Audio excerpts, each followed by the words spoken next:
Bonjour. Comment réussir son investissement en Chine? C'est une question qui se pose à tous les investisseurs. Et aujourd'hui, je vais essayer de vous donner quelques petits conseils. Et je vais parler à Monsieur Javier Jumeno.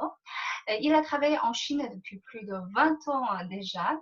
Il est actuellement président du groupe Saint-Gobain dans la région Asie-Pacifique. Il a été aussi président de la Chambre de commerce et d'industrie française en Chine. Et pendant plus de 20 ans, il a travaillé avec de nombreux partenaires locaux et il va nous parler surtout de la mentalité à adopter pour les investisseurs.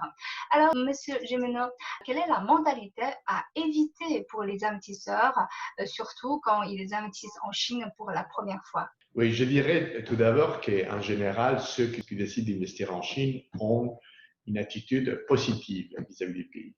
Cette attitude positive est le résultat d'une certaine fascination pour ces pays. Ceci étant dit, c'est vrai aussi que souvent, ceux qui n'ont pas vécu en Chine, ainsi que ceux qui ne connaissent pas vraiment la Chine, ont des préjugés, des a priori. Par exemple, l'idée selon laquelle il faut se méfier des interlocuteurs chinois, dont les intentions ne seraient pas toujours complètement transparentes. Cette idée est assez largement répandue. L'idée selon laquelle aussi, quand vous venez en Chine, vous risquez de vous faire voler vos technologies. C'est une idée aussi assez, assez, assez commune.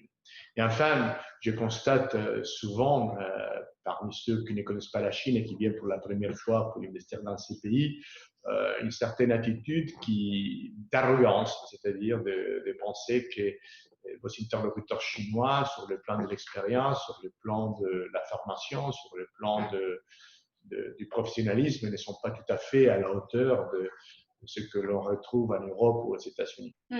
Mais c'est vrai que ce que vous avez mentionné quelques points, par exemple, si on vient en Chine, on risque d'être volé de nos technologies et c'est ce genre de méfiance. Je pense que c'est assez répandu. Et quelle est votre expérience? Donc, quelle est la réalité contre ce que vous avez mentionné tout à l'heure, certains points de doute? Est-ce que vous pouvez nous éclaircir un peu quelles sont les réalités?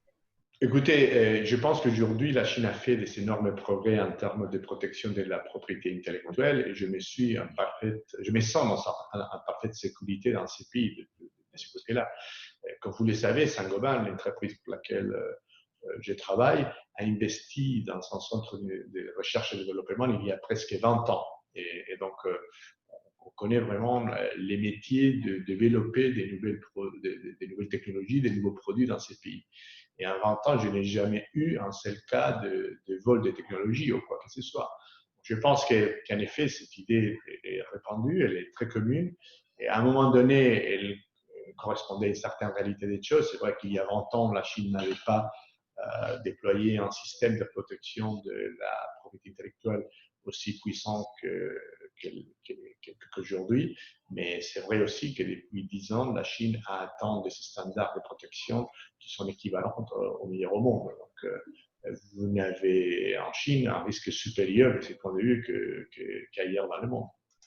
Alors, vous avez côtoyé pendant votre longue carrière beaucoup de partenaires locaux. Donc, quelles sont les mentalités à adopter quand on va négocier avec les Chinois ou travailler avec les Chinois? Est-ce que vous avez des conseils à donner?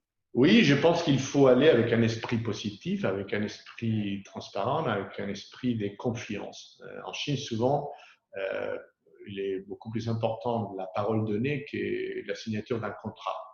Et donc, je pense que beaucoup d'étrangers ont beaucoup de mal à comprendre cette mentalité qui donne davantage d'importance à la relation personnelle, à la confiance personnelle, qu'à la relation basée dans des documents formalisés.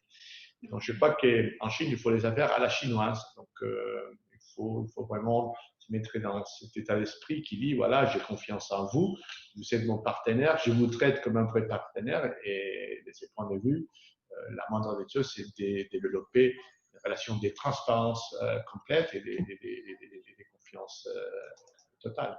Est-ce qu'on peut trouver éventuellement une complémentarité? Il ne faut pas subordonner dans la discussion, dans la négociation, tout à la formalisation, tout au contraire. Il vaut mieux avancer dans la confiance, il vaut mieux construire un rapport comment dirais-je, des méthodes de partenariat, et ça va très vite vous conduire à des accords qu'après vous aurez le temps, bien entendu, de formaliser comme il se doit.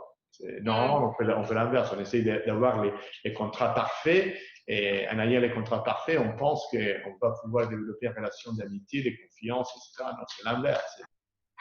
En fait, je suis très curieuse d'une chose, c'est que en Europe, par exemple, entre les partenaires, il faut aussi de la confiance, non, pour signer un contrat.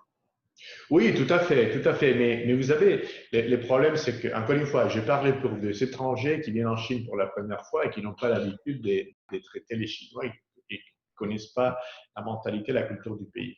Donc, bien entendu, la confiance est un élément fondamental en Chine et ailleurs. Et c'est vrai qu'un Européen, il se sent plus à l'aise et plus incliné à la confiance quand il a en face de soi un partenaire européen dont la culture est proche à la sienne. En revanche, quand cet Européen qui n'a jamais connu la Chine vient en Chine et se retrouve dans un environnement chinois avec la barrière de la langue, avec une culture qu'il méconnaît, il a tendance à être un peu intimidé. Donc, il faut bien préparer mentalement avant de venir, de ne pas être trop stressé. Absolument, il faut éliminer tous ces idées reçues que j'ai mentionnées avant, ne pas venir avec l'idée que voilà, il faut faire attention parce qu'à n'importe quel moment, je risque de me faire voler ceci ou de me faire arnaquer là-bas. C'est pas ça.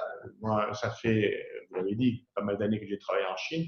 Je n'ai pas eu un seul cas d'arnaque ou des vols ou quoi que ce soit. J'ai toujours eu des partenaires chinois de très bon niveau qui ont été à la hauteur de leur engagement. Parfois, il y a eu des difficultés, bien entendu, mais on a su toujours trouver un moyen pour s'en sortir des difficultés. Et c'est vrai que la mentalité extrêmement pragmatique des Chinois aide beaucoup à ça. Les Chinois sont pragmatiques. Ils savent toujours trouver des solutions. Voilà, donc il faut être tranquille. Absolument, tranquille, sereine. Il faut être sereine. Alors, je vous remercie beaucoup, Monsieur Gemeno. Merci pour vos conseils. C'est moi qui vous remercie.